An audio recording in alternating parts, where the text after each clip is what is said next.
तो सुधा कुंभ ग्रहित देवा हाथों में अमृत का कलश लेके आए। और जब अमृत कलश लेके आए तो सुखदेव जी महाराज को देने लगे। बोले महाराज आप ये अमृत रख लीजिए, हमें भगवान के कथा अमृत को पिला दीजिए। सुखदेव मुनि ने कहा कि अरे देवताओं तुम बड़े स्वार्थी हो भैया। सुखदेव मुनि कहते हैं कि तुम बड़े स्वार्थी हो, क्योंकि क्वा कथा क्वा सुधा लोके क्वा काचा क्वा मणिर महान और क्वा कथा क्वा सुधा लोके क्वा काचा क्वा मणिर महान। कहा तो भगवान की कथा और कहा तुम्हारा स्वर्ग का अमृत। अब दोनों में अंतर जान लीजिए।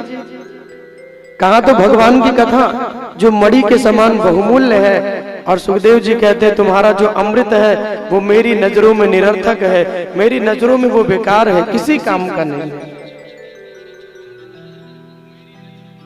मेरी नजरों में मेरा अमृत जो है वो निरर्थक है, किसी काम का नहीं है। क्वा काचा क्वा मणिर महान। और उपमा भी कितनी सुंदर देते हैं। कांच और मणि में क्या कोई समानता होगी? जोर से बोलिए, होगी क्या? नहीं होगी।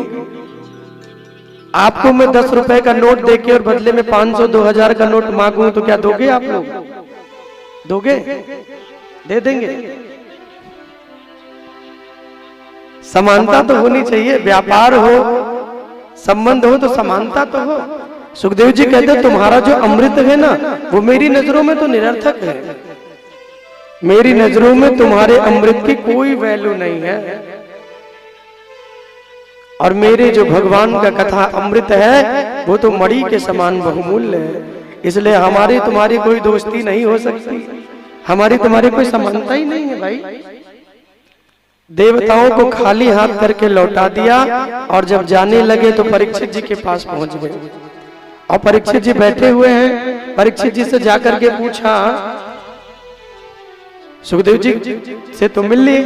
परीक्षित जी से भी पूछा, बोले हो भैया? बोले हाँ। बोले तुम मरने वाले हो? बोले हाँ, 7वें दिन मरेंगे।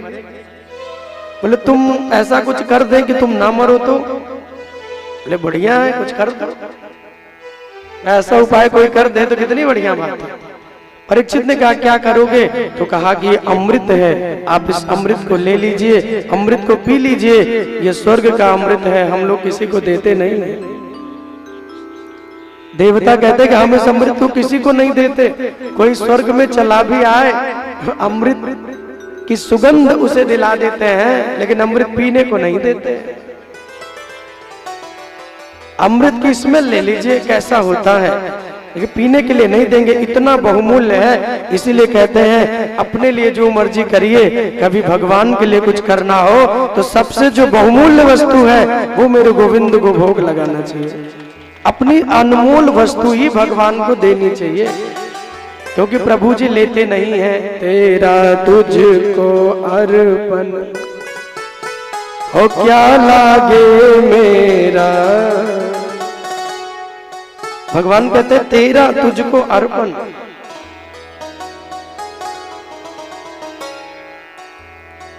जो दोगे भगवान कहते वही हम आपको देंगे। तेरा तुझको अर्पण क्या लागे मेरा। मेरा कुछ नहीं है, जो दोगे वही हम आपको दे देंगे। इसलिए प्रभु कहते हैं तुम हमें जिस भाव से भजोगे, जिस भाव से तुम मेरा भजन करोगे, मैं भी उसी भाव से तुम्हारा भजन करूंगा, मैं भी उसी भाव से तुम्हें याद करूंगा।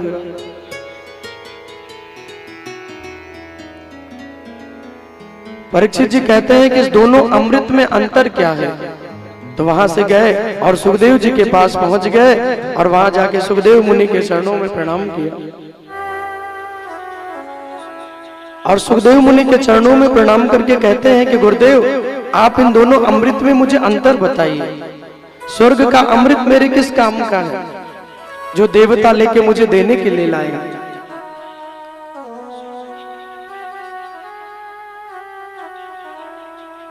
सुखदेव जी महाराज कहते हैं स्वर्ग का जो अमृत है उसे पीने के बाद व्यक्ति अमर हो जाता है।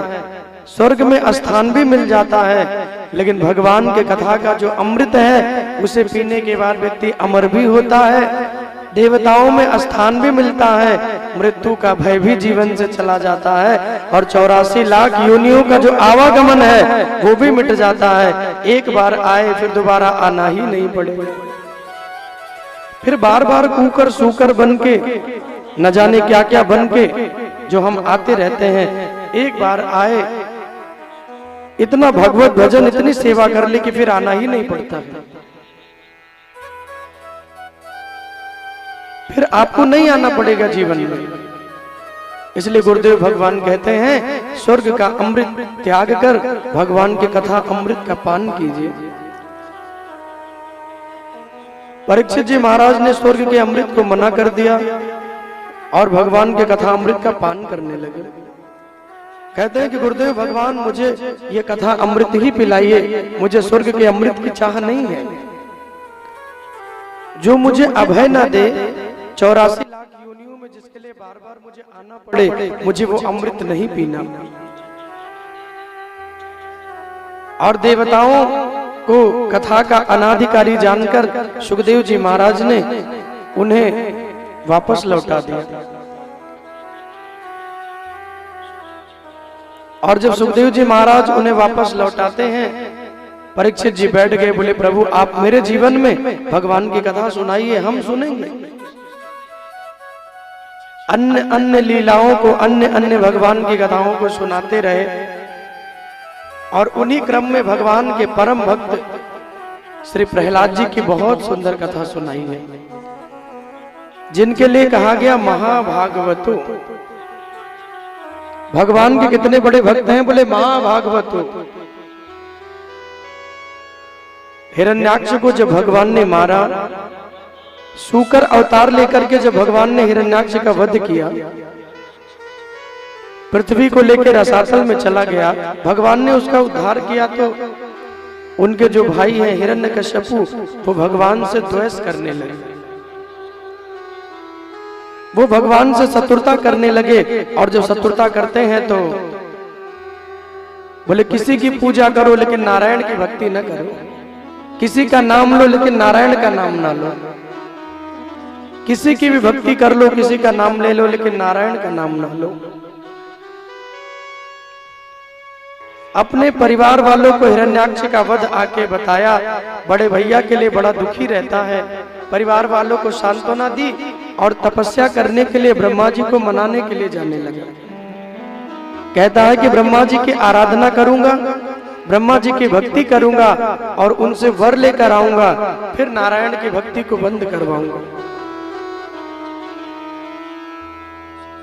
आज जब ब्रह्मा जी की आराधना के लिए जाने लगा और आकर के पर्वतों की कंदराओं में बैठ गया, ब्रह्मा जी के नाम को जपने लगा, ओम ब्रह्मणे नमः, ओम ब्रह्मणे नमः। नाम जब ब्रह्मा जी का लेने लगा तो देवताओं को चिंता हो गई। ध्यान पूर्वक सुने। और देवताओं ने कहा कि अगर ये ब्रह्मा जी की आराधना कर लेगा, एक तो राक्षस है, अगर इसको वरदान मिल गया तो और बलशाली हो जाएगा। इसलिए देवताओं ने अपने गुरु जी को भेज दिया,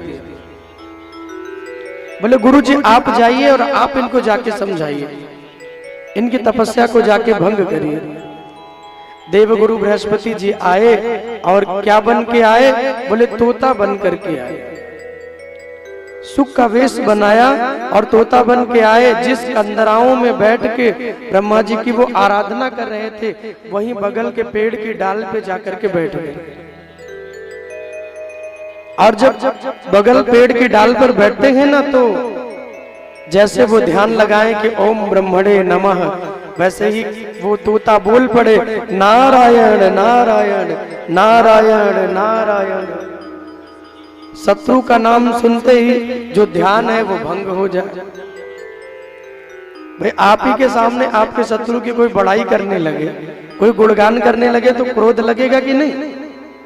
मन में तो लगेगा ही कि भाई मेरे शत्रु का नाम ले रहा है। हिरण्यकश्यपु को लगा कि ये कौन आ गया जो मेरे शत्रु का नाम ले रहा है। एक बार आया तोते को भगाया, फिर आए फिर तोते को भगाए, फिर आए फिर तोते को भगाए। और जितनी बार वो भगाते रहे, जितनी बार वो भगाते उतनी बार बृहस्पति जी तोता बन के आ जाते हैं। और जब वो आके बैठ जाएं, जैसे वो ध्यान करे